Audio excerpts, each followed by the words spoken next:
এদের রক্তের বিনিময়ে এই দেশ স্বাধীনতা অর্জন করেছে।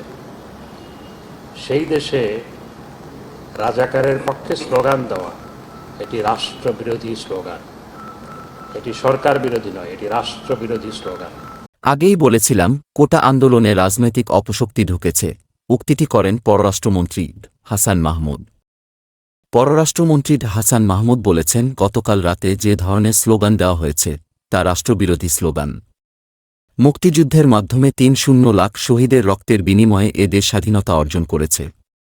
সেই দেশে রাজাকারের পক্ষে স্লোগান, এটি রাষ্ট্রবিরোধী স্লোগান, এটি সরকার বিরোধী নয়। একই সঙ্গে সেখানে সরকার বিরোধী, প্রধানমন্ত্রী বিরোধী স্লোগান দেওয়া হয়েছে। আমরা আগেই বলেছিলাম কোটা আন্দোলনের মধ্যে রাজনৈতিক অপশক্তি ঢুকেছে, তা স্পষ্ট।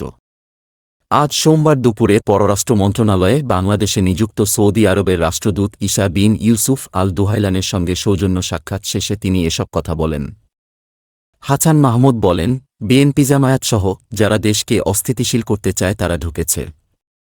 তাদের পরিকল্পিত কিছু মানুষ সেখানে নেতৃত্ব দিচ্ছে। আমরা যা বলেছিলাম গতকাল তারা তা স্পষ্ট করেছে।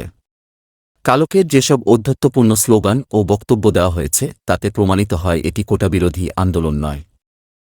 এ আন্দোলনকে রাষ্ট্রবিরোধী, সরকার বিরোধী আন্দোলনে রূপ দেওয়ার চেষ্টা করা হচ্ছে। কোমলমতি শিক্ষার্থীদের সেন্টিমেন্টকে ব্যবহার করা হচ্ছে। বাইরে থেকে বিএনপি জামায়াতসহ অন্যরা সেখানে ইন্ধন দিচ্ছে। তিনি বলেন, আমরা দেশকে কখনো অস্থিতিশীল করতে দেব না। আমাদের সরকার অনেক শক্তিশালী সরকার। আমরা কোনো রাজনৈতিক অপশক্তিকে কোমলমতি শিক্ষার্থীদের সেন্টিমেন্ট নিয়ে খেলা করে দেশকে অস্থিতিশীল করতে দেব না। তিনি আরও বলেন, সরকার স্পষ্ট করে বলেছে আদালতে বিচারাধীন কোনো বিষয়ে সরকার সিদ্ধান্ত দিতে পারে না। আদালত যেভাবে নিষ্পত্তি করবেন সরকারকে সেভাবে কাজ করতে হবে, এটি স্পষ্ট।